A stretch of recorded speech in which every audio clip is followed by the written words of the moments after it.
We started with climate वाला chapter अपन ने कल स्टार्ट कर दिया था, जिसमें अपन ने factors affecting climate in Rajasthan उस पर अपना डिस्कशन हो चुका है। देन अपन ने क्लाइमेटिक क्लासिफिकेशन देखा था, एक जनरल क्लासिफिकेशन जिसमें एरिड, सेमी एरिड, सब humid, humid and very humid 5 classification किए थे। देन अपन ने बात किया था कि अगर आप साइंटिफिक बेसिस पे जाते हो तो कुछ जोग्राफर्स के बेसिस जैसे कि कोपन, ट्रेवर्था और थॉर्नविट के बेसिस पे हम 4 अलग टाइप के क्लासिफिकेशंस में इसको कर सकते हैं। कोपन के क्लासिफिकेशन में वेजिटेशन, टेम्परेचर एंड रेनफॉल होता है, 4 टाइप्स का होता है, that is BWHW, BSHW, CWG and AW। बाकी डिटेल्ड रिविजन आप खुद करोगे। ट्रेवर्था का जब अपन ने बात किया था कि ये वो थोड़े से आलसी वाले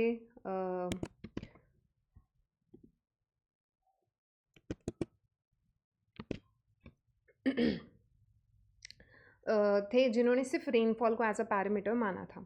एंड देन यू हैव थॉर्नविट जो सबसे लास्ट में आते हैं, जिन्होंने टेम्परेचर, इवेपोरेशन एंड रेनफॉल के बेसिस पे दिया था। ठीक है, देन जब अपन बात करते हैं अबाउट दिस थिंग नो, कोपन्स का क्लासिफिकेशन अपन ने डिटेल में बात कर लिया था। ट्रेवर्था का क्लासिफिकेशन कोपन से कुछ मिलता जुलता ही है, बस अपन को थोड़े से कुछ चेंजेस करने होते हैं। एंड देन थॉर्नविट का आता है। थॉर्नविट के क्लासिफिकेशन में अपन ध्यान में रखना, ये मैप मैंने चेंज कर दिया है, ठीक है। ये आपका जो है EAD ही होगा ना, इट वाज कल शायद मैंने EBW बोल दिया था, EBD बोल दिया था, it would be EAD only. Okay, then next अपन जो है ये क्लासिफिकेशन वाला अपन ने कर दिया। उसके बाद मैंने आपको बताया था कि क्लाइमेट में आपकी एक तो होता है क्लासिफिकेशन वाला पोर्शन, जिसके अंदर आपको देखना होता है कि कौन से एरिया में किस टाइप का क्लाइमेट है। दूसरा जो टाइप ऑफ क्वेश्चन आपसे पूछा जाता है कुछ स्पेसिफिक सीजन्स के बेसिस पे, कि आपने समर सीजन में, रेनी सीजन में, ऑटम सीजन, विंटर सीजन, अपने जो राजस्थान है, जैसे आप इंडिया का क्लाइमेट पढ़ते हो और उसमें कुछ सीजन्स पढ़ते हो कि सीजन्स में कुछ स्पेसिफिक फिनोमिनन्स होते हैं, उनके बारे में आपसे डिटेल में क्वेश्चन पूछे जाते हैं। ठीक है, तो वैसे अपन राजस्थान में भी पढ़ेंगे कि we will do season wise चलेंगे। अपन समर सीजन से स्टार्ट करेंगे कि समर सीजन में और क्या क्या स्पेशल चीज़ें होती है। ठीक है, तो summer season, rainy, autumn and winter season. जैसे कि जब अपन समर सीजन की बात करेंगे, समर सीजन आपका मार्च से लेकर जून तक चलता है, तो उसके अंदर लू एक्सपीरियंस की जाती है राजस्थान में, सैंड स्टॉर्म्स होते हैं एंड बबूलिया। ठीक है, साइक्लोन्स जो आपके डस्ट साइक्लोन बोलो या सैंड साइक्लोन्स जो है वो बबूलिया जो एक्सपीरियंस किए जाते हैं। देन रेनी सीजन में अपन को पढ़ना होगा मॉनसून के इफेक्ट के बारे में। ऑटम के अंदर अपन एक रिट्रीटिंग मॉनसून और अक्टूबर हीट का राजस्थान पे क्या इम्पैक्ट रहता है, एंड विंटर सीजन में मावट का क्या इम्पैक्ट रहता है राजस्थान पे। ठीक है, नाउ सबसे पहले आज की क्लास में अपन 2 ही डिस्कस करेंगे, एक समर वाला एंड रेनी भी हाफ ऑफ इट, बिकॉज वो थोड़ा सा लंबा टॉपिक है। नाउ स्टार्ट जब अपन करते हैं समर सीजन के साथ में, ना समर सीजन में क्या क्या 3 चीज़ें अपन को डिस्कस करनी है। एक तो भाई कि यहाँ पे लू एक्सपीरियंस किया जाता है, देन सैंड स्टॉर्म्स के बारे में कि ये जो आपके आंधियाँ एक्सपीरियंस की जाती है राजस्थान के अंदर, एंड बबूलिया मतलब कि जो साइक्लोन्स आते हैं उनके बारे में। ठीक है, सबसे पहले अपन बात कर रहे हैं लू की। ना लू एक्चुअल में है क्या, लू क्या है आप ही बताओ, मालूम होगा आप लोगों को। ठीक है, हॉट ड्राई विंड्स होती है, एरिड विंड्स होती हैं, जो कि आपके समर सीजन के अंदर राजस्थान में एक्सपीरियंस की, मतलब कि एक तो है ना परमानेंट विंड्स होती है, जैसे कि आप ईस्टर्लीज के बारे में सुनते हो, वेस्टर्लीज के बारे में सुनते हो, वो एक परमानेंट विंड सिस्टम चलता है। एक आपका कुछ कॉन्टिनेंट स्पेसिफिक, कंट्री स्पेसिफिक कुछ लोकल विंड्स भी होती है वहाँ की। तो लोकल विंड्स अपने राजस्थान की इज़ लू। ठीक है, जैसे आप चिनूक पढ़ते हो और भी बहुत सारी अलग अलग जिन्होंने भी जोग्राफी पढ़ी होगी, वर्ल्ड का ज्योग्राफी, तो ऐसे आप बहुत सारी लोकल विंड्स पढ़ते हो अक्रॉस द वर्ल्ड जो एक्सपीरियंस की जाती है। अपने राजस्थान में one of the local wind is लू। ठीक है, लोकल विंड बिकॉज वो सिर्फ यहाँ इस आसपास के एरिया में, राजस्थान, थोड़ा सा पार्ट्स ऑफ दिल्ली, हरियाणा, यहाँ पे एक्सपीरियंस की जाएगी during the summer season. So it's a local wind जो अपने राजस्थान में एक्सपीरियंस की जा रही है। हॉट एंड ड्राई विंड्स होती है, हमें मालूम है ये ऑब्वियसली ड्यूरिंग समर होती है। अब ये चीज़ तो इस पर डिस्कशन ही किया करना, ठीक है, कि ये, बट इसका थोड़ा सा साइंटिफिक लेवल पे अपन चलेंगे बिकॉज यहाँ से क्वेश्चन पूछे जाते हैं। पहली चीज़ तो आप मुझे बताओ कि जब लू, जैसे अपन मारवाड़ी में बोलते हैं ना कि लू बाज रही है, तो जब लू बाजती है, ठीक है, तो जब लू आती है तो वो टेम्परेचर को बढ़ा देती है या टेम्परेचर को कम कर देती है? ठंडी हवा होती है क्या? लू के थपेड़ा आपने सुना होगा, गर्म हवा होती है, हाँ, बना देती है। गर्म हवा होती है, राइट। अपन बोलते हैं ना लू के थपेड़े खाने, मैं तो नहीं निकल रही धूप में। तो लू के जो थपेड़े होते हैं वो भाई एक्चुअल में जो थपेड़े होते हैं वो गर्म वाले ही होते हैं, है ना। तो जैसे कि शीत लहर आती है तो वो ठंड लेके आती है अपने साथ में, तो वो टेम्परेचर को जब हम लू की बात करते हैं टेम्परेचर को वो बढ़ा देगा, ये ध्यान में रखना, ठीक है, कि इट इंक्रीजेज द टेम्परेचर। ये चीज़ वहाँ पे एग्जाम में कंफ्यूज मत हो जाना जब ऐसा क्वेश्चन आ जाए, पूछ रखा है इस पे भी कि लू से टेम्परेचर बढ़ता है, करेक्ट स्टेटमेंट होगा ये, ठीक है। देन ये भी पूछा जाता है कि what is the phenomenon responsible for it. The phenomenon responsible for it is advection, ये ध्यान में रखना। एक अपन पढ़ेंगे कन्वेक्शन, एक पढ़ रहे अपन एडवेक्शन, ठीक है। ये भी क्वेश्चन पूछा जाता है आपसे कि लू के लिए क्या, बिकॉज लू पे क्या क्वेश्चन पूछेंगे वो आपसे, ठीक है। आप बचपन से लू के थपेड़े खा रहे हो, so why would they ask you कि लू क्या है, राजस्थान में कहाँ एक्सपीरियंस की जाती है, ठीक है। तो वो ये आपसे नहीं पूछने वाले, वो आपसे थोड़ा सा डिटेल में जाके पूछेंगे कि इसके पीछे का फिनोमिनन बताओ, अगर एग्जामिनर कोई अच्छा क्वेश्चन पूछने के उसमें है। और इस पर 2-3 बार क्वेश्चन पूछा गया है कि what is the phenomenon responsible for it, it is known as advection. अब एडवेक्शन का मतलब क्या होता है, इट इज़ बेसिकली आपका हॉरिजॉन्टल फ्लो ऑफ एयर होता है, ठीक है, जिसके अंदर हवा हॉरिजॉन्टली मूव कर रही होती है। तो जब फ्लो ऑफ एयर हॉरिजॉन्टल होता है उसे आप एडवेक्शन बोलते हो, ठीक है। आप थोड़ा सा डेफिनेशन मैंने यहाँ पे ऐड कर दी है, एडवेक्शन इज द हॉरिजॉन्टल या फिर vertical movement of message of air. Basically इसमें हॉरिजॉन्टल आप ध्यान में रखना, बिकॉज वर्टिकल वाले में आप कन्वेक्शन पढ़ लोगे, सच एज विंड का, या फिर transport of property of the air by that of the movement, ठीक है। तो इसके अंदर जब विंड का हॉरिजॉन्टल मूवमेंट होता है वो आपका एडवेक्शन कहलाएगा। इसके अंदर एक डायग्राम दे रखा है इसके अंदर, तो आप इसमें देख लेना कि इस तरीके से आपका हॉरिजॉन्टल एक तरीके से मूवमेंट हो रहा है कि यहाँ पे वार्म एयर तो राइज करती है, एंड जो आपका कूल एयर है वो मतलब कि हमें मालूम है ना, कूल एयर बिकॉज भारी होता है वो सबसाइड करता है, और जो वार्म एयर होती है वो लाइट होती है तो वो ऊपर इस तरीके जाती है। तो ये जो वर्टिकल मूवमेंट होता है ना उसे तो कन्वेक्शन बेसिकली बोला जाता है। एंड जो ये इस तरीके से इसका रिप्लेसमेंट हो रहा है आपस में, ठीक है। देखो यहाँ पे 2 चीज़ें हो रही है, एक तो हो रहा है कि यहाँ पे यहाँ से हवा इस तरफ आ रही है, ठीक है, और एक चीज़ हो रही है कि यहाँ से विंड इस तरफ मूव कर रही है। तो ये जो इसका मूवमेंट हो रहा है इसकी वजह से it is called as advection, ठीक है। एंड जब अपन अभी आगे जाके पढ़ेंगे कि एक फिनोमेना होता है जिस जो कन्वेक्शन की वजह से होता है, सो वहाँ पे वर्टिकल मूवमेंट बेसिकली हो रहा होता है, okay. Then it increases the temperature, ये चीज़ आप ध्यान में रखोगे। मैक्सिमम इफेक्ट आपको कहाँ पे मिलेगा, एक्सपीरियंस कहाँ पे की जाती है लू, दैट इज़ इन बाड़मेर के अंदर। तो ध्यान में रखना, अपन बाड़मेर की हर चीज़ ऐसे याद करते हैं ना कि वो सो एंड सो चीज़ बाड़े में है, या फिर बाड़े वर्ड से अपन याद करते हैं कि मारवाड़ी में एक शब्द होता है बाड़ा, मतलब कि खाली प्लॉट अपने घर के बाहर जो होता है, जो जिसको पूरा अपना घर या दिस थिंग ना यूज़ कर रहे होते हैं, खासकर गाँव वगैरह के अंदर होता है। तो बस आपको ध्यान में रखना है कि जो बाड़मेर है वहाँ पे बाड़मेर के बाड़े में ध्यान में रखना कि सबसे ज़्यादा लू चलती है, ठीक है। देन उसके बाद में नेक्स्ट जो फिनोमिनन अपने समर्स में एक्सपीरियंस किया जाता है राजस्थान के अंदर, that is sand storms. Now sand storms और जो नेक्स्ट जो चीज़ अपन पढ़ेंगे सैंड साइक्लोन, दोनों में थोड़ा सा डिफरेंस है, ठीक है। सैंड स्टॉर्म्स बेसिकली क्या होते हैं, आपने देखा होगा ना अपने, इनफैक्ट अजमेर में भी होता है कभी कभी, काली आंधी आती है, या फिर आपको दूर से ना आंधी आते हुए दिखती है, देखा होगा आपने, मतलब कि सैंड स्टॉर्म इज़ बेसिकली आंधी, ठीक है। और एक होगा आपका सैंड साइक्लोन जो कि बबूलिया की तरह होता है।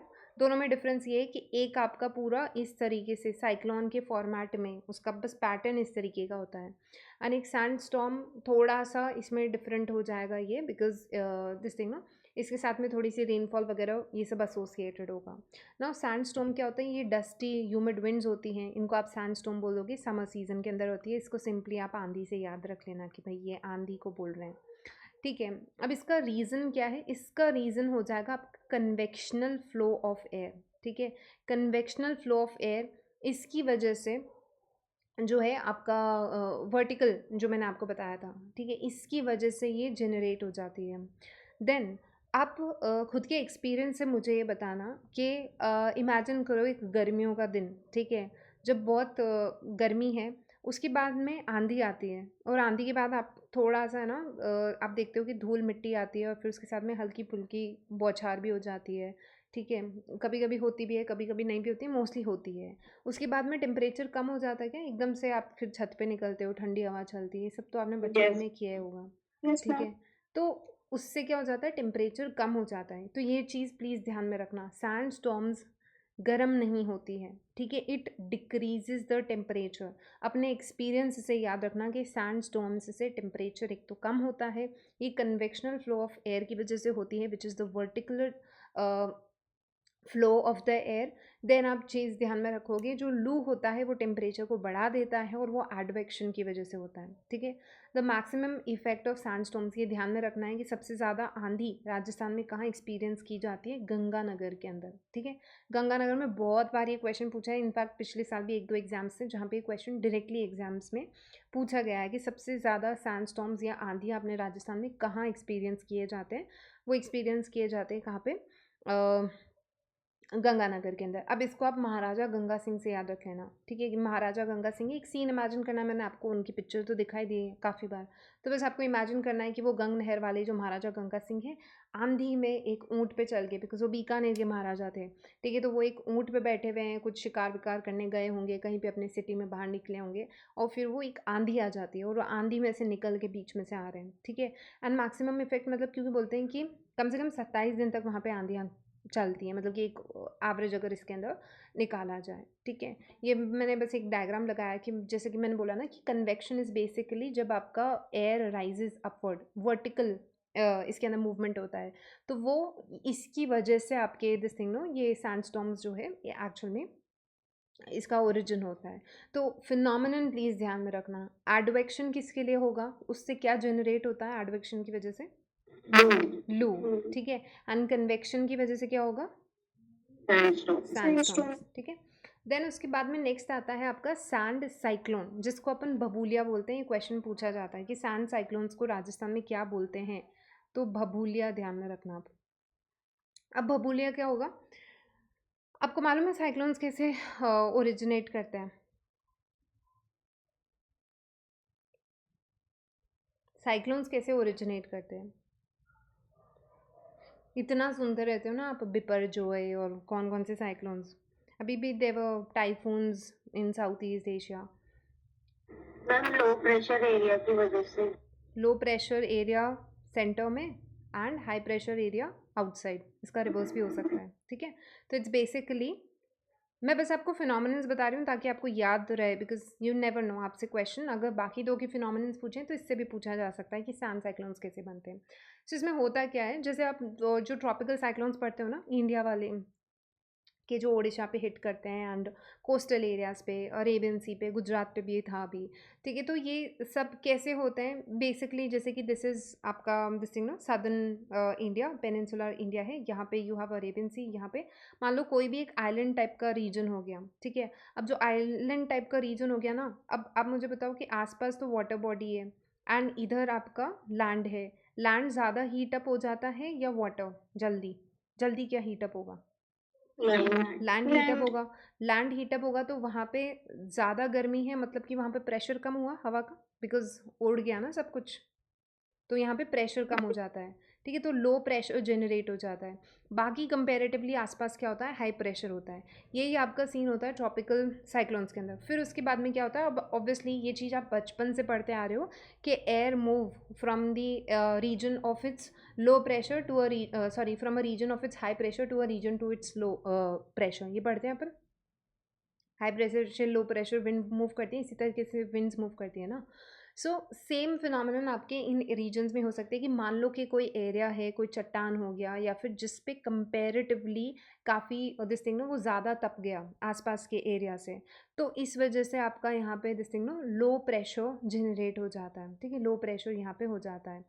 देन आसपास के एरिया में comparatively there is high pressure, तो अब होगा क्या, हाई प्रेशर से विंड को लो प्रेशर, जैसे यहाँ पे दिस थिंग ना ज़मीन खाली हुई। ठीक है, इसको आप इसी एनालॉजी के साथ में देख लो कि आसपास मान लो कि जैसे ही कोई ज़मीन खाली होती है सब कब्जा करने आ जाते हैं।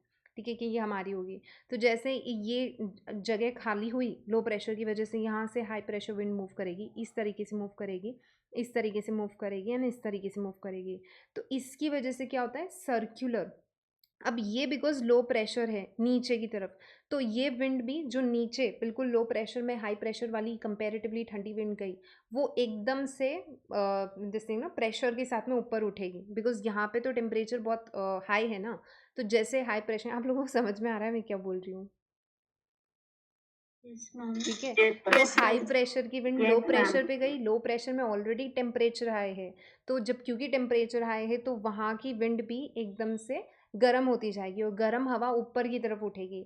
तो इस तरीके से आपके सर्कुलर मोशन ऑफ विंड हो जाता है। ये टॉप बता रही हूँ मैं, टॉप की तरफ इस तरीके से, ठीक है। एंड फिर एक बीच में आपके आई ऑफ साइक्लोन होता है, ठीक है। अच्छा, आपको मतलब जस्ट एन इंटरेस्टिंग फैक्ट, मतलब कि जब मैंने फर्स्ट टाइम पढ़ा था तब मेरे को भी काफ़ी ये इंटरेस्टिंग लगा था कि जो आई ऑफ साइक्लोन होती है, आपको मालूम है वो सबसे सेफ प्लेस होती है एक साइक्लोन के अंदर। ये साइक्लोन्स है ना कोई वो एक्चुअल वाले जो अपने राजस्थान में होते हैं वो तो छोटे मोटे, वो भभूलिया जिनकी अपन बात करें, बट जो रियल साइक्लोन्स होते हैं ना, मतलब कि जो ये ट्रॉपिकल वाले साइक्लोन्स वगैरह, उनकी लेंथ होती है कुछ 150 किलोमीटर 200 किलोमीटर। तो आप इमेजिन कर सकते हो कि 200 किलोमीटर का तो वो साइक्लोन साइक्लोन आता है, ठीक है। और उसका एक आई होता है बीच में, इस साइक्लोन के बीच में there is an eye of the cyclone. वो सबसे पीसफुल एरिया होता है उस साइक्लोन का, वहाँ पे कोई हलचल नहीं हो रही होती है, ठीक है। मतलब उसके आसपास इतनी, मेरे को ये बहुत फैसिनेटिंग फैक्ट लगा था कि उसके आसपास इतना, मतलब ना धुंध मच रही होगी, सब कुछ हो रहा होगा, आसपास के घर उड़ रहे होंगे, सारी चीज़ें हो रही होंगी, बट जो आई ऑफ द साइक्लोन होगा वहाँ पे बिल्कुल शांति होगी। वो सबसे पीसफुल एक शांत जगह होती है विद इन द साइक्लोन। तो उसको अपन आई ऑफ द साइक्लोन भी बोलते हैं, ठीक है। तो वैसे ही अपना साइक्लोन जो है डेजर्ट वाले रीजन में भी इसी कुछ फिनोमिनन को देखते हुए, अगर ऐसा कुछ छोटा, इसीलिए छोटे मोटे बनते हैं फिर यहाँ पे, ठीक है, बिकॉज आपको इतना ज़्यादा टेम्परेचर डिफरेंसेस और ये सब नहीं देखने को मिलते हैं। बट आप ध्यान में रखना, अगर आपसे पूछा जाए कि क्यों सैंड साइक्लोन्स बन जाते हैं, it is because of rapid inward air circulation around a low pressure area, ठीक है। मैक्सिमम ये कहाँ पे आपके एक्सपीरियंस किए जाते हैं, ये बीकानेर के अंदर होते हैं। अब इसको है ना आप ऐसे इमेजिन कर सकते हो, बीकानेर की हर चीज़ अपन कैसे याद करते हैं, कैमल भैया से, ठीक है। तो अब आपको बस क्या इमेजिन करना है कि एक साइक्लोन चल रहा है और वो जो कैमल भैया जिसको आप जैसे ना, अब तो आपका दोस्त टाइप ही बन चुका है, बिकॉज हर बीकानेर की चीज़ आप कैमल से याद कर रहे हो। तो आपको बस ऐसे याद करना है कि ये जो कैमल भैया है ये आई ऑफ द साइक्लोन में बैठे हैं, ठीक है। आई ऑफ द साइक्लोन में बैठे हैं और इनके आसपास जो है बीकानेर के अंदर बहुत ज़्यादा क्या बोलते हैं, ये भभूलिया और जो दिस थिंग ना सैंड साइक्लोन्स आ रहा है, बट यहाँ पे इनके कोई फ़र्क नहीं पड़ रहा कैमल भैया के, बिकॉज वो आई ऑफ द साइक्लोन में बैठे हैं। तो वो बीकानेर, उससे आप कुछ याद रख सकते हो, अदरवाइज एनीथिंग जो कि कैमल से आपको या बीकानेर से आपको याद रह जाए, ठीक है, तो वो आप याद रख लेना। नाउ अब कुछ फैक्ट्स आएंगे जो आपको आसानी से याद हो जाएंगे, कोई ज़्यादा डिफिकल्टी वाली बात नहीं है। अभी अपन बात कर रहे हैं कि highest temperature in summer season के अंदर कहाँ पे होता है, minimum temperature in summer season आपको कहाँ पे मिलेगा। ऑब्वियसली आपको मालूम होगा कि इस बार भी आपको मालूम होगा ना कि ये जो चूरू में है उसने तो सारे रिकॉर्ड तोड़े थे लगभग। चूरू फलौदी काफ़ी न्यूज़ में रहते हैं हर साल, ठीक है। Churu district was again very much in news this year also, because जो गर्मी पड़ी थी इस बार, ठीक है। आपको मालूम होगा पूरा जो दिस थिंग नो 105 सॉरी, जो टॉप 15 सिटीज़ थी या टॉप 10 सिटीज़ कुछ थी सबसे गर्म सिटीज़ में से, उसमें से अपनी मैक्सिमम सिटीज़ अपनी राजस्थान से जा रही थी, मतलब इतना गर्म था इस टाइम, इस बारी जो अपने टेम्परेचर्स थे, ठीक है। तो हाईएस्ट टेम्परेचर समर्स में, हालांकि ये वाले हैं ना, ये एवरेज निकाले हुए हैं, सालों का एवरेज निकाले हुए, so I am not telling you for this year, ठीक है। तो ये काफ़ी सालों के एवरेज निकाले हुए हैं, उसके बेसिस पे आपको मैं बता रही हूँ। सो अगर आपसे पूछा जाए कि भाई प्लेस बताओ जहाँ पे, एक तो है जगह की बात की जा रही है और एक डिस्ट्रिक्ट पूछा जा रहा है, सिर्फ दे ask you the place which is that place जहाँ पे सबसे ज़्यादा टेम्परेचर एक्सपीरियंस किया जाता है, फलौदी हो जाएगा, ठीक है। देन जो कि जोधपुर डिस्ट्रिक्ट में आता था, ठीक है। देन उसके बाद में हम अपन बात करते हैं डिस्ट्रिक्ट की। अगर आपसे पूछा जाए कि वो डिस्ट्रिक्ट बताओ जहाँ पे मैक्सिमम टेम्परेचर एक्सपीरियंस किया जा रहा है, तो वो आपका चूरू डिस्ट्रिक्ट हो जाएगा, ठीक है। Then if they ask you minimum temperature in summers के विच इज़ दैट प्लेस जहाँ पे मिनिमम टेम्परेचर होगा, चलो आप खुद ही बता दो, we have a hill station, ठीक है। And obviously because of altitude, high altitude की वजह से माउंट आबू जो है वहाँ पे समर्स के अंदर आपका क्या टेम्परेचर्स कम होंगे। एंड डिस्ट्रिक्ट अगर आपसे पूछा जाए तो वो सिरोही हो जाएगा, ठीक है, डिस्ट्रिक्ट, बिकॉज सिरोही के अंदर ही माउंट आबू आता है क्या? सिरोही में काफ़ी हिली एरिया है क्या? पढ़ चुके हैं ना हाँ फिर, ठीक है। तो जी। Sirohi is a hilly area, altitude है उस रीजन का, ऑल्टीट्यूड ज़्यादा है। ऑल्टीट्यूड ज़्यादा है तो ऑब्वियसली टेम्परेचर इन्वर्जन की वजह से वहाँ पे टेम्परेचर कम होगा समर्स के अंदर, ठीक है। Then maximum range of temperature, that is temperature difference. If you remember कल भी अपन ने डिस्कस किया था कि जो कोस्टल एरियाज़ होते हैं वहाँ पे ज़्यादा रेंज ऑफ टेम्परेचर आपको नहीं देखने को मिलता, वेर एज कॉन्टिनेंटल एरियाज जैसे कि दिल्ली हो गया, राजस्थान हो गया, वहाँ पे रेंज ऑफ टेम्परेचर ज़्यादा जाता है। याद है कल अपन ने डिस्कस किया था ये, और मैंने आपको समझाया भी था, यस मैम। ठीक है। तो उसी की अपन बात करेंगे, what is this maximum range of temperature अपने राजस्थान में सबसे ज़्यादा कहाँ पे देखने को मिलेगा। एनुअल बेसिस पे अगर आप जाओ कि मतलब कि आपने दिस थिंग ना सर्दियों का देख लिया एंड गर्मियों का देख लिया एनुअल बेसिस पे, तो आपका सबसे ज़्यादा मैक्सिमम रेंज ऑफ टेम्परेचर जो जाएगा वो चूरू के अंदर जाएगा। भाई चूरू में अच्छी खासी ठंड भी पड़ती है, ठीक है।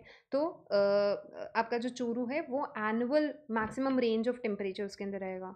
और डेली अगर आप देखोगे तो वो जैसलमेर होगा, ठीक है। बिकॉज आप मेरे ख्याल से आप लोगों ने सुनी होगी ये चीज़, और अभी तक इतना तो नॉलेज होगा आप लोगों के पास में कि जो मिट्टी होती है वो गर्म भी बहुत जल्दी होती है और वो ठंडी भी बहुत जल्दी होती है।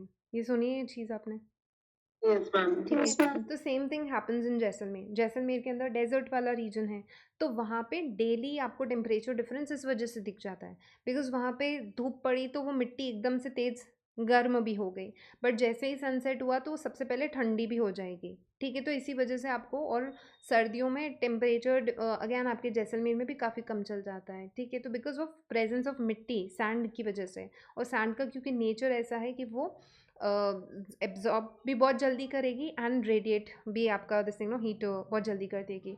तो इस वजह से डेली बेसिस पे अगर आप देखोगे तो जैसलमेर का ये जैसलमेर वाला क्वेश्चन आ चुका है ना, ये क्वेश्चन पूछा गया है कि कौन सा डिस्ट्रिक्ट ऑफ राजस्थान है जिसके अंदर आपको डेली बेसिस पे अगर आप एक मैक्सिमम रेंज ऑफ टेम्परेचर, मतलब कि रेंज ऑफ टेम्परेचर कैलकुलेट करोगे तो आपको मैक्सिमम नज़र आएगा, तो वो जैसलमेर होगा, ठीक है। नाउ ये अपने समर से रिलेटेड चीज़ें हो गई हैं। नाउ नेक्स्ट आता है आपको आपका rainy season. Isn't this chapter interesting? मेरे को सबसे बेस्ट चैप्टर लगता है ये राजस्थान जी के, एक तो ये और एक बायोडाइवर्सिटी यस वाला। मैम। Yes ma'am. चलो यस मैम। नेक्स्ट आता है आपका रेनी सीजन। अभी अभी पधारे ही हैं, वापस कभी भी आ सकते हैं, ठीक है। ऐसा बोल रहे हैं कि वापस से मॉनसून उठ रहा है, ठीक है। आजकल तो सीरियसली कुछ भी हो जाता है कभी भी, ठीक है। तो रेनी सीज़न की बात करते हैं, दैट इज़ रेनी सीज़न में मानसून की अपन बात कर रहे हैं।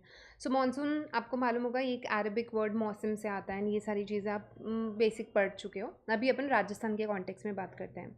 सो जब अपन मानसून की बात करते हैं कहाँ मतलब कि ऑब्वियसली बिकॉज अपन इंडिया में साउथ वेस्ट मानसून एक्सपीरियंस करते हैं, तो राजस्थान कौन सा सटा हुआ है, it is a part of India, so south west monsoon यहाँ पे भी एक्सपीरियंस किया जाएगा, ठीक है। देन अपन सबसे पहले इसके अंदर बात करते हैं date of arrival of monsoon. Now ये क्वेश्चन आपसे दिस थिंग नो एक बार पहले पूछा गया है क्वेश्चन, तो फिर से रिपीट हो सकता है।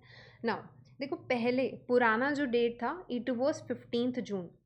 नाउ इकोनॉमिक सर्वे में भी आज ही जो मैंने वीडियो अपलोड किया है उसमें भी मैंने मेंशन किया है, इकोनॉमिक सर्वे में भी उन्होंने 15 जून बता रखा है ना। 15 जून ये पुराना डेट था, बट सर्वे में उन्होंने 15 जून ही मेंशन कर रखा है। बाकी जो नया डेट बता चुके हैं, अब कौन बताता है, ऑब्वियसली मीटरोलॉजिकल डिपार्टमेंट बताएगा ना, Indian IMD, Indian meteorological department, वही आपका एवरेज निकाल के और ये सारी जो है डेट्स बताते होंगे। सो पहले जो डेट चलता था that was 15th of June, ठीक है।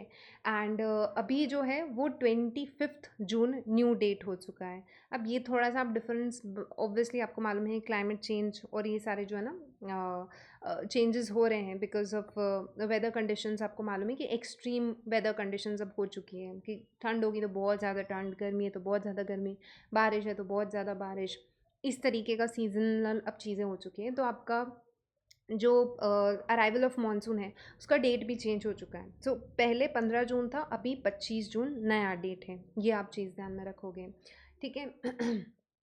देन ये दूसरी चीज़ आपको ध्यान में रखनी है कि सबसे पहले मानसून कहाँ पे स्ट्राइक करता है, ठीक है। ये सबसे पहले स्ट्राइक करता है आपका बांसवाड़ा के अंदर एंड डूंगरपुर वाले डिस्ट्रिक्ट्स के अंदर, ठीक है। बांसवाड़ा एंड डूंगरपुर डिस्ट्रिक्ट्स के अंदर पिछले बैचेस के जो स्टूडेंट्स थे उनमें कहीं अपन ने सिरोही भी पढ़ा है, ठीक है। बट देन आपको ये चेंज कर लेना है, it is Banswara and Dungarpur, because I have seen कुछ बुक्स ने सिरोही मेंशन किया है, बट देन आरपीएससी ने इसको बांसवाड़ा डूंगरपुर माना है। प्रीवियस ईयर क्वेश्चन देख के आप बांसवाड़ा डूंगरपुर ही रखोगे इसका आंसर, ठीक है। तो सबसे पहले कहाँ पे स्ट्राइक करता है, बांसवाड़ा डूंगरपुर में आता है। देन रिट्रीटिंग मानसून, मतलब कि मानसून कब तक लीव कर देता है, 30 सितंबर के आसपास वो धीरे धीरे आपका दिस थिंग ना मानसून चला जाता है। तो हालांकि अभी तो कुछ डेट्स वगैरह ऐसा है नहीं, ठीक है, बट देन ये सारी चीज़ें हैं। अच्छा, ये जो डेट्स वाली चीज़ है ना, मतलब कि it is a quite again ये एक अम्यूजिंग फैक्ट, मतलब कि मेरे जो नाना जी हैं, ठीक है, मतलब कि जो पुराने ज़माने के लोग होते थे ना, उनको बादलों को देख के पता चल जाता था कि इसके कितने दिन बाद बारिश होगी। मतलब आई हैव सीन, और उनके प्रोडिक्शंस बहुत करेक्ट जाते हैं, ठीक है। इन पे काफ़ी सारा रिसर्च वगैरह भी हो रखा है, खासकर जो गांव के लोग होते हैं ना, वो बादलों को उनको इतना एक्सपीरियंस, वो एक ट्रेडिशनल नॉलेज ही है, ठीक है। हम बोलते हैं ना कि गांव के लोग हैं उनको कुछ नहीं आता होगा, ये सारी चीज़ें हम खुद को ही होशियार समझते हैं, थोड़ी सी किताबें पढ़ ली हमने। हालांकि प्रैक्टिकल नॉलेज मेरे ख्याल से अपन लोगों को बिल्कुल ज़ीरो है, जितना दूसरे अपने पुराने जो पूर्वज हैं उन लोगों को अपन से ज़्यादा प्रैक्टिकल नॉलेज है, नो डाउट, ठीक है। तो वो है ना, बादलों को देख के, जैसे कि आज उन्होंने बादल देखा, फिर वो बता देंगे कि, और ये मेरे साथ बचपन में हुई थी ये चीज़। वंस हम लोग गार्डन में बैठे थे और है ना, उन्होंने नानू सा ने कुछ ऐसे डेट पूछी कि आज ये तारीख है, फिर उन्होंने बादलों का डायरेक्शन देखा और फिर उन्होंने बोला कि इस तारीख को देखना बारिश होएगी, और एग्जैक्टली उस दिन बारिश हुई थी, ठीक है। और ऐसे मैंने काफ़ी बार देखा है उन्होंने कि वो पता नहीं कैसे बता दे, बट ही नोज, ठीक है। तो और भी गाँव में लोग आसानी से बता देते इसको, हवा की डायरेक्शन, बादलों की डायरेक्शन, और इन सब से they are able to predict कि बारिश कब क्या होगी और ये सारी चीज़ें। देन अब तो मेरे ख्याल से वो नॉलेज भी इतना कुछ काम नहीं आएगा, बिकॉज अब तो बिल्कुल ऐसी हो चुकी है कि कभी भी बरस जाए, ठीक है। मतलब कि थोड़ा सा ऑब्वियसली क्लाइमेट चेंज की वजह से। नाउ ये चीज़ अपन ने देख ली। Now coming to branches of monsoon, important है। अब देखो, अपन बात करते हैं साउथ वेस्ट मानसून की। How many of have studied, मतलब जिन लोगों ने ज्योग्राफी नहीं पढ़ा है वो मुझे बता दो, बाकी तो मैं अज्यूम करके चलूँगी कि पढ़ रखा है। Turn on your mic and please से, जिन्होंने कभी ज्योग्राफी नहीं पढ़ा है, मानसून वाला टॉपिक नहीं पढ़ा है। मी मी कौन? पलक। पलक, ठीक है। पलक, आप कॉमर्स से हो, राइट। और कौन है? वंदना।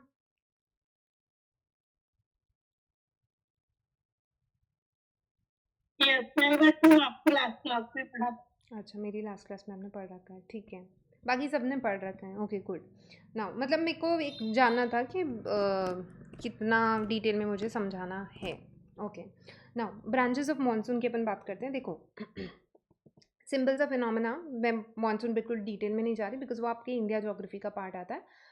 सिर्फ इतना सा आप मान के चलो कि जब आपका समर सीज़न पड़ा अभी अपन ने, समर्स में हमें मालूम है कि टेम्परेचर बहुत ज़्यादा हाई हो जाता है, ठीक है। एंड उसकी वजह से क्या होगा, जब आपका ये वाला एरिया, खासकर जो आपका दिस थिंग नो डेजर्ट वाला जो रीजन है, यहाँ पे बहुत ज़्यादा लो प्रेशर क्रिएट हो जाता है, बिकॉज टेम्परेचर्स बहुत हाई है। फिर यहाँ पे एक ऐसा क्या चीज़ आती है जो कि बहुत ज़्यादा तप जाता है, गर्म हो जाता है। भाई बताओ, जिन जिन लोग पढ़ चुके हैं बोल रहे हैं, यहाँ पे ऐसा क्या चीज़ लोकेटेड है? Somewhat here. अरे, ये तो आपका नेपाल हो गया, यहाँ पे क्या है? Are we there connected? Tibet. Tibet, Tibetan plateau. Yes, Tibetan plateau, ठीक है। और फिर यहाँ पे हो जाता है आपका थार डेजर्ट, राजस्थान का। ये जब गर्मी होती है ना, तो ये तिब्बतन प्लाटो और ये वाला जो रीजन है आपका राजस्थान का, ये बहुत ज़्यादा हीट अप हो जाते हैं, ठीक है। नाउ बिकॉज यहाँ इनकी हीटिंग होती है बहुत ज़्यादा, इसकी वजह से यहाँ पे क्या होता है, लो प्रेशर क्रिएट हो जाएगा, एंड यहाँ पे लो प्रेशर क्रिएट हो जाएगा। ओवरऑल इंडिया में भी बिकॉज बहुत हाई टेम्परेचर्स हैं, हाई टेम्परेचर होता है तो आपकी हवा हीट अप हो जाती है, हवा हीट अप होगी तो हवा का वर्टिकल मूवमेंट ऊपर की तरफ होगा, जैसे अपन कन्वेक्शन बोलते हैं। एंड वो कन्वेक्शन की वजह से हवा जो आपका दिस थिंग नो इवेपोराइजेशन होगा एंड मॉइस्चर ऊपर की तरफ मूव पड़ता है. नाउ व्हाट हैपन्स इज, ये जो अरेबियन सी है, बे ऑफ बंगाल, यहाँ पे आपका क्या होता है, हाई प्रेशर है, बिकॉज ये तो पानी है. ठीक है, इसका कंपेरेटिवली इतना हीट अप ये नहीं हुआ होता है समर्स के टाइम पे. नाउ यहाँ से हाई प्रेशर से, हालांकि इसमें बहुत सारे फिनोमिनन्स आसपास की मैं डिस्कस नहीं कर रही हूँ, ईस्टर्लीज और इन सब के बारे में. ठीक है, बिकॉज वो आप इंडियन जोग्राफी में पढ़ते हो, मैं सिर्फ राजस्थान का एक बेस आपका करके बता रही हूँ. तो हाई प्रेशर से लो प्रेशर की तरफ आपकी विंड्स जाएंगी. ठीक है, तो अब यहाँ से अरेबियन सी से भी विंड्स जाना स्टार्ट होती है एंड बे ऑफ बंगाल से भी विंड्स मूव करती है. नाउ ये जब विंड्स, हाई प्रेशर वाली विंड्स लो प्रेशर एरिया की तरफ जा रही होती है, बिकॉज ये पानी के ऊपर से आ रही है. ठीक है, तो ये अपने साथ मॉइस्चर इकट्ठा करते करते लाएंगी. एंड जब ये मॉइस्चर इकट्ठा करते लाएंगी तो यहाँ पे जहाँ जहाँ इनको पहाड़ दिखेंगे, ऐसा ओरोग्राफिक रेनफॉल यहाँ पे एक्सपीरियंस की जाएगी. ठीक है, यहाँ तक सबको समझ में आया? हालांकि बहुत बेसिक चीज़ है ये. Yes ma'am. ठीक है, अब अपन राजस्थान का देख रहे हैं. ना देखो, ये अपना राजस्थान है, यहाँ पे आपके अरावलीज हो गए. नाउ राजस्थान के अंदर दोनों ही branches, that is Arabian sea branch ये वाला and bay of Bengal branch, दोनों ही आपके दिस थिंग नो रेनफॉल लेके आएंगे. ये अपना राजस्थान हो गया. ठीक है, ना दिस इज़ राजस्थान. यहाँ पे आप देखते हो कि आपका अरावलीज हो गया, this is the Aravalli range. Now यहाँ से Arabian sea branch and bay of Bengal branch दोनों ही रेनफॉल लेके आती है. एक एक ब्रांच को अपन थोड़ा सा डिटेल में डिस्कस करेंगे. Now see, Arabian sea branch जो है, जो अपन इसकी बात करें, इसके है ना, अरेबियन सी ब्रांच के फर्दर 3 डिविजन्स होते हैं. एक होता है आपका वेस्टर्न घाट ब्रांच. ठीक है, वेस्टर्न घाट ब्रांच, ये वेस्टर्न घाट्स कहाँ पे, इधर है क्या, सह्याद्रीज जिन्हें बोलते हैं, नीलगिरीज. यस ठीक है, this is your western Ghat, western Ghats. ठीक है, देन यू हैव छोटा नागपुर प्लाटो जो आपका कुछ इस तरफ होता है. ठीक है, and then you have this thing no Himachal branch, जो कि हिमाचल वाले एरिया की तरफ जाएगी, इस तरफ. गॉड, इस कर्सर को क्या हो रहा है. ये आपका हिमाचल प्रदेश और इस वाले एरिया की तरफ जाएगी. ठीक है, अब आप बताओ कौन सी वाली ब्रांच जो है जिसको हिमाचल की तरफ जाना है, या फिर आप लोग बताओ कि कौन सी वाली ब्रांच जो है राजस्थान से स्ट्राइक होते हुए जाएगी.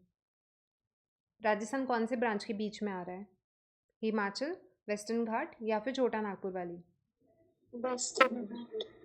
वेस्टर्न घाट वाले के बीच में आ रहा है. इन एरोज पे मत जाना प्लीज़. ठीक है, ये आपको नहीं समझ में आएंगे. मैं तो सिर्फ आपका लॉजिक करने को बोल रही हूँ कि एक ब्रांच आई वो वेस्टर्न घाट की तरफ आई. फाल्गुनी, कैसे ये वेस्टर्न घाट वाली फिर सीधी इधर जाएगी ना. ठीक है, फिर आपकी जो छोटा नागपुर वाली है वो इस तरफ पहुंची. ठीक है, देन हिमाचल प्रदेश आपका ऊपर की तरफ है. एंड ये वाली ब्रांचेस जो आप देख रहे हो ना, ये ब्लू वाली, ये हिमाचल की तरफ एक्चुअल में जा रही है. तो बताओ कौन सी ब्रांच पहुंच रही है राजस्थान तक? तो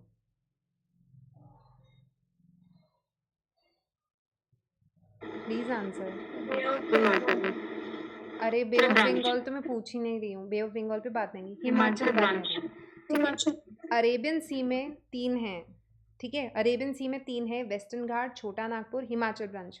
आपको एग्जामिनर कंफ्यूज करने के लिए देगा कौन सी ब्रांच राजस्थान में आ रही है, राजस्थान में रेनफॉल लेके आएगी, हिमाचल वाली, याद रखना. ठीक है, मैप से याद रखोगे और एनीवेज आपको याद आ जाएगा एक बार पढ़ लिया तो. ये मतलब इतने कोई डिफ़िकल्ट फैक्ट्स नहीं है जो आपको याद नहीं रहे, ये अंडरस्टैंडिंग वाले. एंड एनीवेज ध्यान में रखो ना कि हमारे इधर हिमाचल प्रदेश ऊपर की तरफ आता है.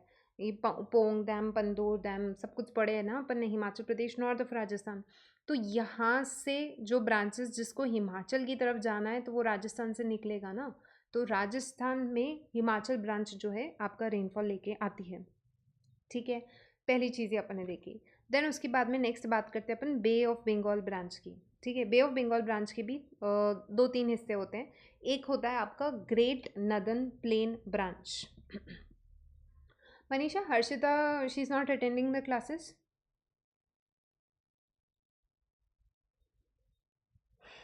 अटेंड करा था तुमने? Today she is there in the class. Ma'am है वो क्लास में? Yes ma'am. अच्छा, ओके ओके ओके. नेक्स्ट अपन बे ऑफ बंगाल ब्रांच की बात करते हैं. इसमें 2 होती है, great northern plain branch and eastern Himalayan branch होती है. ठीक है। तो sorry, bay of Bengal branch मतलब कि जिस तरीके से हर्षिता मतलब बिल्कुल ऐसे सीरियस हो गई कि मैम कर तो रही हूँ, आप ऐसे कैसे बोल सकते हो, ठीक है, बिल्कुल दिल पे ले लिया। हर्षिता मेरे को ऐसे कंसर्न, पता नहीं तुम्हारा नाम मिस आउट हो गया मुझसे, और शायद मैं नहीं देख पाई कल भी और आज भी, तो मुझे लगा that you are missing out on classes, तो इसलिए मैंने पूछ लिया मनीषा से। सॉरी हर्षिता। चलो, क्या बात कर रहे थे अपन, बे ऑफ बंगाल ब्रांच की। तो बे ऑफ बंगाल ब्रांच में आपके ग्रेट नदर्न प्लेन ब्रांच आती है और एक ईस्टर्न हिमालयन ब्रांच आती है। ईस्टर्न हिमालयस आपके होते हैं कौन से होते हैं ईस्टर्न हिमालयस, इनका कुछ नाम भी है अलग से। इसको इसको हिंदी में ट्रांसलेट करो थोड़ा सा। Purvanchal. Purvanchal, good. Purvanchals. And then आपका ग्रेट नदर्न प्लेन ब्रांच हो जाती है, जो कि आपका ये वाला जो एरिया है इस एरिया के अंदर, ठीक है। तो एक तो आपकी ब्रांचेस जाती है इस तरफ, मतलब कि पूर्वांचल्स की तरफ, और पूर्वांचल्स में जाके वो, क्योंकि उसका दिस थिंग ना, जो पूर्वांचल से उनका ओरिएंटेशन ऐसा है कि वो वहीं पे अटक जाती है वो ब्रांच, फिर वहीं पे बारिश होती रहती है, इसीलिए आप बोलते हो कि सबसे ज़्यादा रेनफॉल मेघालय के अंदर चेरापूंजी वहाँ पे होती है।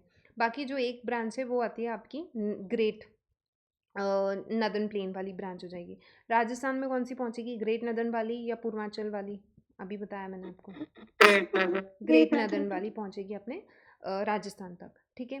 देन यहाँ से अपने राजस्थान में रेनफॉल होगी, तो ब्रांचेस का नाम प्लीज़ ध्यान में रखना कि राजस्थान में कहाँ कहाँ से आप एक्सपीरियंस करोगे। ग्रेट नदर्न प्लेन ब्रांच से एक्सपीरियंस करोगे, और हिमाचल ब्रांच से रेनफॉल यहाँ पे एक्सपीरियंस की जा रही होगी।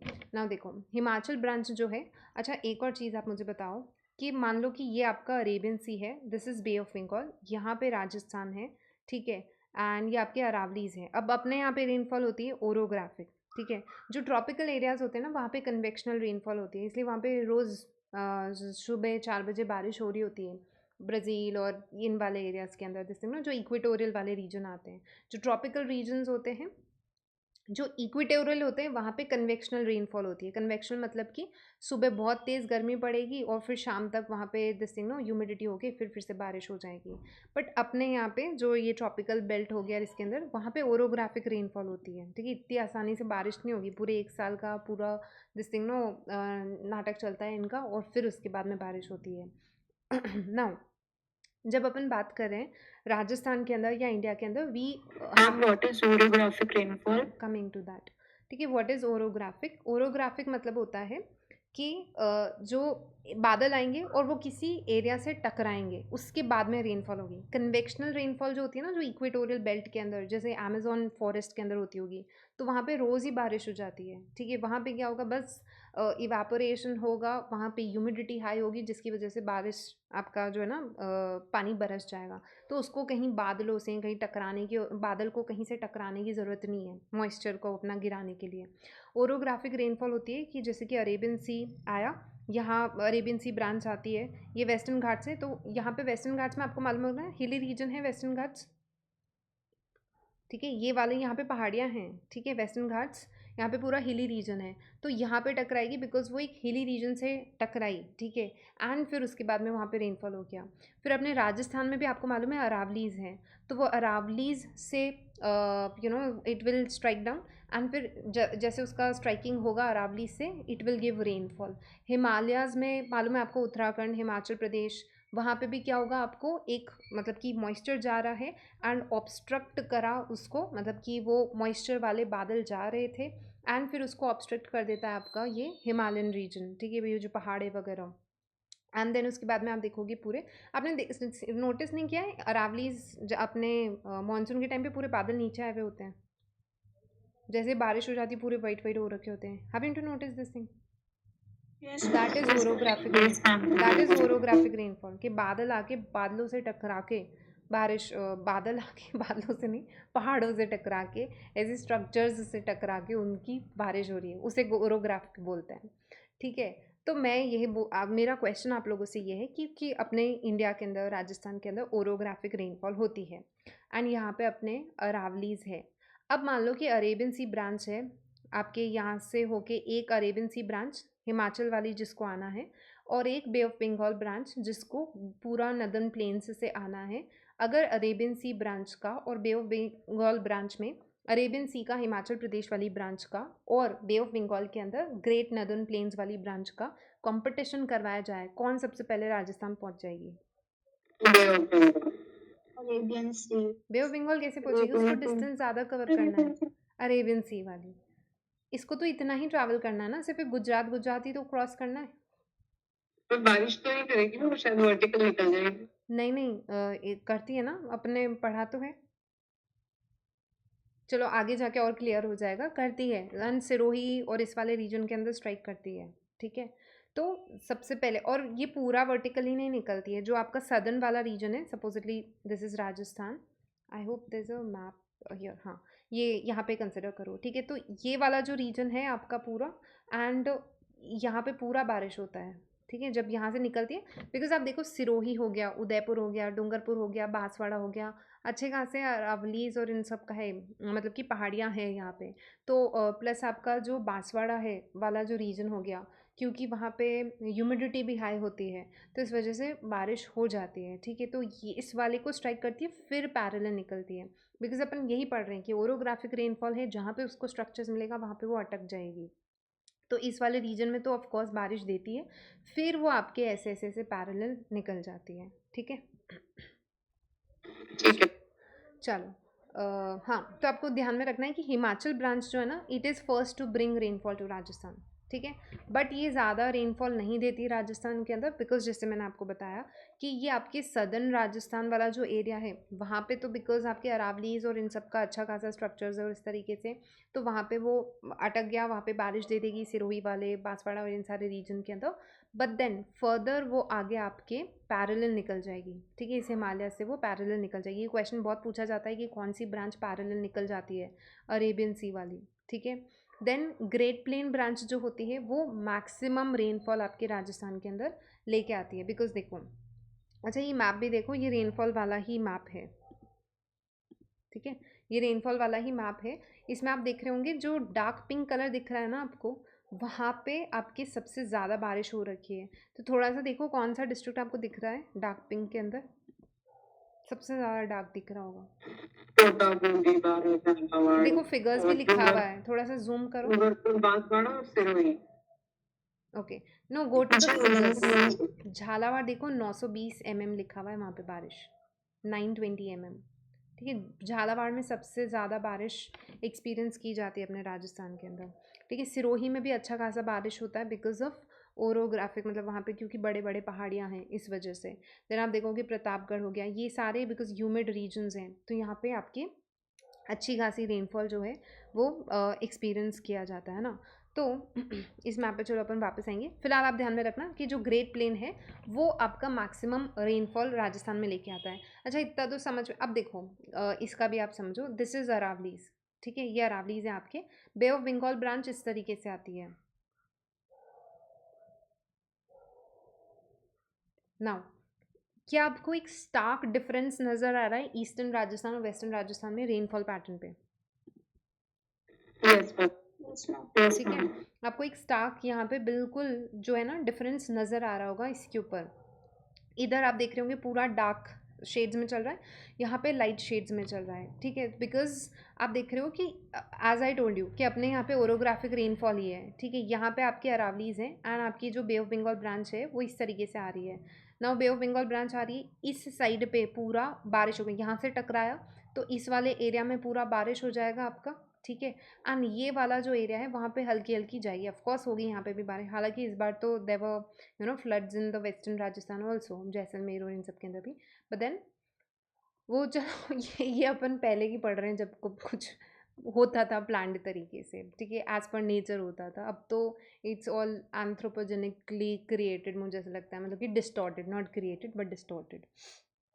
तो इस तरीके से आपका दिस थिंग ना, यहाँ पे मतलब कि मान लो यहाँ पे अगर 10 एरोज चला रही हूँ मैं, ठीक है, तो यहाँ पे आपके 5 ही पहुँचेंगे, ठीक है। तो आपका जो बे ऑफ बंगाल ब्रांच है, अगर आपसे एक स्टेटमेंट दिया जाए कि बे ऑफ बंगाल ब्रांच जो है वो मैक्सिमम रेनफॉल ईस्टर्न राजस्थान को ही देता है एंड पार्शली ही रेनफॉल देता है आपका this thing no western Rajasthan को, तो ये करेक्ट होगा? Yes, ma'am. ठीक है, तो ये चीज़ आपको ध्यान में रखना है। देन उसके बाद में एक और चीज़ यहाँ पे मेंशन कर रखी है, पूर्वई। अच्छा, पूर्व का मतलब क्या होता है? पश्चिम, पूर्व पश्चिम पढ़ते हैं ना अपन, पूर्व इज ईस्ट, East. ठीक है। सो Yes, the ma'am. Monsoon winds coming from, देखो पूर्वई है ना बेसिकली, उन विंड्स के लिए यूज़ किया जाता है, ये अपन इंडियन ज्योग्राफी में पढ़ते हैं, पूर्वइयाँ उनको बोलते हैं यहाँ, ठीक है। जैसे सेवैयाँ होती है पूर्वई, तो पूर्वइयाँ इज बेसिकली आपके ईस्ट से जो विंड्स आ रही होती है ना, उनको पूर्वई बोला जाता है। एंड ये जो ईस्ट से जो विंड्स आ रही होती हैं, जो कि आपके लिए रेनफॉल लेके आ रही होती है, क्या बे ऑफ बंगाल ब्रांच ईस्ट से आ रही है और रेन लेके आ रही है?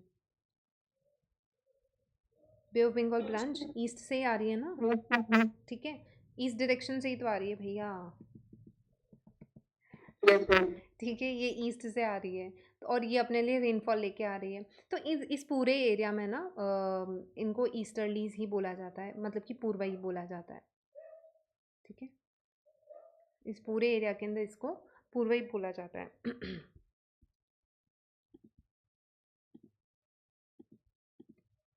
ओके, तो यही इसमें बता रखा है कि जो पूर्व, अगर आपसे मान लो कि उन्होंने एग्जाम में, हो सकता है कि वो आपको बे ऑफ बंगाल ब्रांच ना दे क्वेश्चन के अंदर, and then they give you कि बे ऑफ बंगाल ब्रांच को ही पूर्व ही बोलते हैं, प्लीज़ ये ध्यान में रखना, इंटरचेंजेबली भी आपको उसको दिया जा सकता है। वो हवाएं जो ईस्ट से आ रही है, जो कि रेनफॉल लेके आ रही है, उनको आप पूर्व ही बोलते हो। तो bay of Bengal branch is exactly that only, ठीक है। तो अगर इंटरचेंजेबली मान लो कि एग्जाम में आपको दे दिया जाए कि बे ऑफ बंगाल ब्रांच की जगह दे दे कि पूर्वई जो है वो अपने राजस्थान के अंदर, ईस्टर्न राजस्थान को ज़्यादा रेनफॉल देती है, वेस्ट राजस्थान को पार्शली ही रेनफॉल प्रोवाइड करती है, तो वो करेक्ट होगा स्टेटमेंट, ध्यान में रखना। Purvai is bay of Bengal branch only ही, उसका बस एक रीजनल नाम है, स्पेसिफिकली जो बिहार वाला एरिया है ना, वहाँ पे उसको पूर्वई बोला जाता है, ठीक है, ये ध्यान में रखना। नाउ रेनफॉल का अपन देख लेते हैं कि मैक्सिमम कौन से डिस्ट्रिक्ट में हो रही है, तो वो अपन पहले भी दिस थिंग नो डिस्कस कर चुके हैं कि ये आपका जो झालावाड़ है, वहाँ पे सबसे ज़्यादा रेनफॉल आप देख रहे हो कि एक्सपीरियंस की जाती है। 100 सेंटीमीटर वहाँ का, देखो राजस्थान का है ना, एवरेज अगर आप लेके चलो तो वो कुछ 50 सेंटीमीटर के आसपास रहता है, ठीक है। ये अपने स्टेट का ओवरऑल एवरेज है 50 सेंटीमीटर, वैसे इसका एवरेज है ना 57.5 सम कुछ है, बट मैं बोल रही हूँ कि एक अगर मोटा मोटा फिगर अपन को याद रखना 50 सेंटीमीटर्स। अब झालावाड़ अप्रॉक्सीमेटली राजस्थान के एवरेज से double this thing no rainfall वहाँ पे ऑब्जर्व की जाती है, एक्सपीरियंस की जाती है, तो ऑब्वियसली देख सकते हो आप, ठीक है। तो इट्स झालावाड़ का कितना हो जाएगा 100 सेंटीमीटर, इसीलिए आप उसको मैक्सिमम में कंसिडर करो, because it's double the average of what is received in Rajasthan.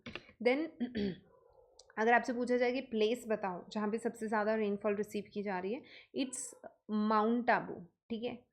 Please confuse मत होना कि मैम सिरोही आपने दिखाया 913 ही तो है, मैं सिर्फ जगह की बात कर रही हूँ कि यहाँ पे जो आपका माउंट आबू आता है सिरोही के अंदर, वो रेनफॉल रिसीव करता है 150 सेंटीमीटर की। So place if they ask you it's Mount Abu, and obvious reason being इसका जो हाइट है, कितना है माउंट आबू का हाइट, 1722 मीटर्स, ठीक है। हाईएस्ट हो जाएगा, गुरु शिखर वगैरह सब यहाँ पे आता है। तो इस वजह से, ठीक है, ये आपको ध्यान में रखना है।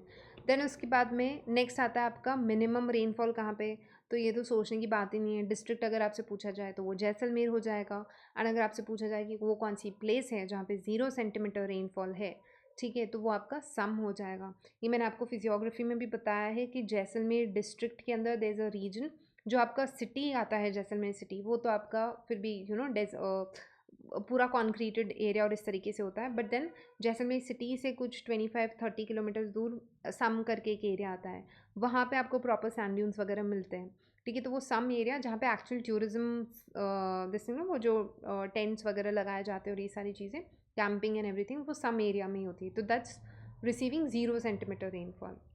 फिर एवरेज रेनफॉल जो राजस्थान का है वो 57.5 सेंटीमीटर के आपके आसपास कुछ हो जाता है, ठीक है।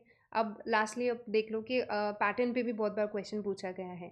नाउ सी इफ़ आई से कि राजस्थान के अंदर रेनफॉल नॉर्थ वेस्ट से दिस थिंग ना साउथ ईस्ट की तरफ इंक्रीज करती है, क्या ये स्टेटमेंट करेक्ट होगा, फ्रॉम नॉर्थ वेस्ट से south east? Yes, ma'am. It increases, right. अगर आपसे बोला जाए कि रेनफॉल इन राजस्थान वो साउथ वेस्ट से नॉर्थ ईस्ट की तरफ डिक्रीज करती है, करेक्ट होगा आंसर. डिक्रीज बोल रही हूँ मैं. Yes, ma'am. अरे इतना कंफ्यूज मत हो. ये देखो, आपको डार्कर रीजन इस तरफ दिख रहे होंगे, यहाँ पे थोड़े लाइटर रीजन दिख रहे होंगे, तो अपन इस डायरेक्शन की बात कर रहे हो. आप डार्क वाले एरिया से टूवर्ड्स थोड़ा लाइटर पिंक की तरफ जा रहे हो, ठीक है. तो यहाँ पे कम हो जाती है रेनफॉल, बिकॉज आप देखो यहाँ पे आपको दिख रहे होंगे कुछ 900 और इन सब के आसपास के रेनफॉल के फिगर्स. एंड ऊपर आपको दिख रहे होंगे 631 और ये सारे इस तरीके से, ठीक है. तो ये भी आपको ध्यान में रखना है कि अगर आपसे बोला जाए कि रेनफॉल जो है, हालांकि क्वेश्चन हमेशा नॉर्थ वेस्ट से साउथ ईस्ट का ही पूछा जाता है, but then if in case they ask you for this also कि south west to north east जो है वो आपका डिक्रीज करता है. ये एरो मैंने गलत लगा दिया है ठीक है, तो प्लीज़ ध्यान में रखना, ये एरो इस तरीके से आएगा बिकॉज आपकी मैक्सिमम रेनफॉल इधर है एंड इधर थोड़ा कम रेनफॉल है कंपेरेटिवली. ओके. सो आज की क्लास में अपन ने ये वाला पोर्शन कंप्लीट कर लिया है. नेक्स्ट क्लास के अंदर वी वुड बी इसी के अंदर अपन को अल नीनो ला नीनो ला नीना इसका इफेक्ट अपन को पढ़ना है.